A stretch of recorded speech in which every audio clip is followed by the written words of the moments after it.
வணக்கம். சாவித்திரி சமையலுக்கு உங்களை வரவேற்கிறேன்.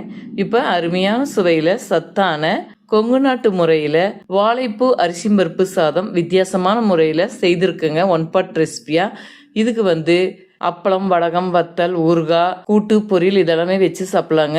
இது வாழைப்பூ சேர்த்து செய்திருக்கிறதுனால இந்த அரிசி பருப்பு சாதம் சைடிஷே தேவையில்லைங்க. வெறுமனாவே சாப்பிட ரொம்ப நல்லா இருக்கும். இது லஞ்ச் பாக்ஸ் ரெசிபியாகவும் எடுத்துகிட்டு போகலாம். வாங்க இப்போ வீடியோக்குள்ளே போகலாம். மீடியம் சைஸ் உள்ள வாழைப்பூ சுத்தம் செய்து உள்ள நரம்பு பகுதியும் மேலே மடல் பகுதியும் எடுத்துட்டுங்க பொடியாக நறுக்கி தண்ணியில் போட்டிருக்கேங்க. உடனே செய்கிறனால தண்ணியில் போட்டிருக்கேன். 1 மணி நேரம் 2 மணி நேரத்துக்கு மேலே நம்ம செய்கிறதா இருந்தால் மோர் கலந்து தண்ணியில் போட்டு வச்சுக்கிட்டா வாழைப்பூ கருக்காமல் இருக்குங்க. இதுக்கு 1/4 கிலோ பக்கம் சாப்பாட்டு புழுங்கல் அரிசி எடுத்துருக்கேங்க. இந்த கப்பில் 1 கப் அளவுக்கு. இது ஒரு 15 to 20 நிமிஷம் இந்த அரிசியை ஊற வச்சுக்கலாங்க.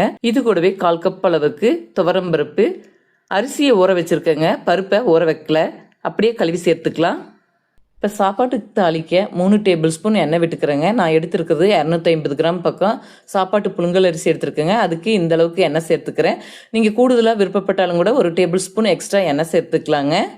இப்போ எண்ணெய் சூடாயிடுச்சுங்க. தாளிக்க 1/2 டீஸ்பூன் கடுகு பொரியறது கூடவே 1/2 டீஸ்பூன் உளுந்தம்பருப்பு, 1/2 டீஸ்பூன் சீரகம். இப்போ கடுகு உளுந்து எல்லாமே நல்லா பொரிஞ்சு வந்துருச்சுங்க. இது கூடவே 2 பெரிய வெங்காயம் மீடியம் சைஸில் எடுத்து வச்சுருக்கேங்க. நல்லா நீல வாக்கில் பொடியாக நறுக்கி வச்சுருக்கேன். இது கூடவே 5-6 பூண்டு பல் இடித்து வச்சுருக்கேங்க. சேர்த்து நல்லா வதக்கி விட்டுக்கலாம். இப்போ வெங்காயம் பூண்டு நல்லா வதங்கிருச்சு. இது கூட சிறிதளவு கருவேப்பிலை, 2 பச்சை மிளகாய் இதையும் சேர்த்து நல்லா வதக்கி விட்டுக்கலாம். 1 தக்காளி, பெரிய சைஸாக இருந்தால் 1 தக்காளி எடுத்துக்கலாங்க. சின்ன சைஸாக இருந்தால் மீடியம் சைஸில் 2 தக்காளி எடுத்துக்கலாம்.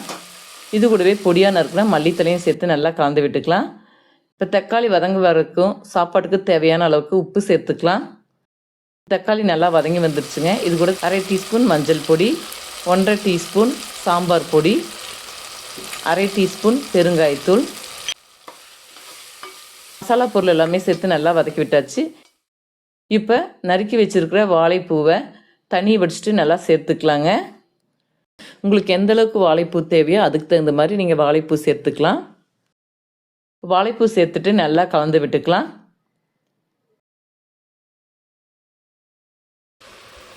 அரிசி மட்டும் 15 to 20 நிமிஷம் ஊற வச்சேங்க. பருப்பு சும்மா கழுவி தான் சேர்த்துருக்கேன்.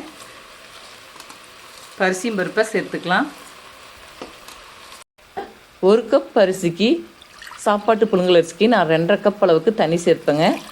1/4 அளவுக்கு துவரம்பருப்பு சேர்த்துருக்கிறனாலங்க எக்ஸ்ட்ரா தண்ணி சேர்த்துக்கலாங்க. மொத்தம் 3 கப் அளவுக்கு தண்ணி சேர்த்துக்கலாம்.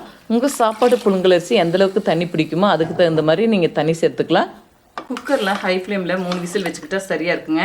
நல்லா கலந்து விட்டுட்டு டேஸ்ட் பார்க்கும்போது லேசாக உப்பு கறிக்கிற மாதிரி இருந்தால் சாப்பாட்டுக்கு சரியான அளவில் உப்பு இருக்குன்னு அர்த்தங்க. பத்தலைன்னா கொஞ்சமாக பொடி உப்பு சேர்த்துக்கலாம். இப்போ குக்கரில் 3 விசில் ஏரெல்லாம் போயிடுச்சுங்க. ஓப்பன் செய்து பார்க்கலாம். விருப்பப்படுறவங்க கடைசியாக 1 ஸ்பூன் நெய் சேர்த்து கலந்து விட்டுட்டு இந்த சாதம் சாப்பிடும்போது நல்லா இருக்குங்க. இப்போ நான் கடைசியாக கொஞ்சமாக நெய் சேர்த்துக்கிறேங்க. நல்லா வெந்து உதிரியாக வந்திருக்கு. நெய் மணத்தோட இந்த வாழைப்பூ பருப்பு சாதம் ரொம்ப டேஸ்ட்டாக இருக்குங்க. இந்த மாதிரி முறையில் ஒரு தடவை செய்து கொடுக்கும்போது விரும்பி சாப்பிடுவாங்க. ஒரு சிலர் வாழைப்பூ சாப்பிட விருப்பப்பட மாட்டாங்க, துவர்ப்பாக இருக்குன்னு. இந்த மாதிரி செய்து கொடுக்கும்போதுங்க நல்லா டேஸ்ட்டாக இருக்கும். லஞ்ச் பாக்ஸ் ரெசிபியாக கூட எடுத்துகிட்டு போகலாம்.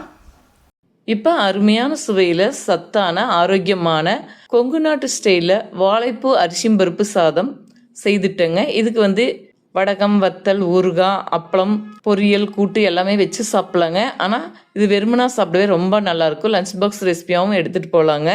இதே முறையில் செய்து பாருங்கள். இந்த வீடியோ பிடிச்சிருந்தால் லைக் பண்ணுங்கள், ஷேர் பண்ணுங்கள், சப்ஸ்கிரைப் பண்ணுங்கள், கமெண்ட்ஸ் பண்ணுங்கள். அடுத்த வீடியோவில் சந்திக்கலாம்.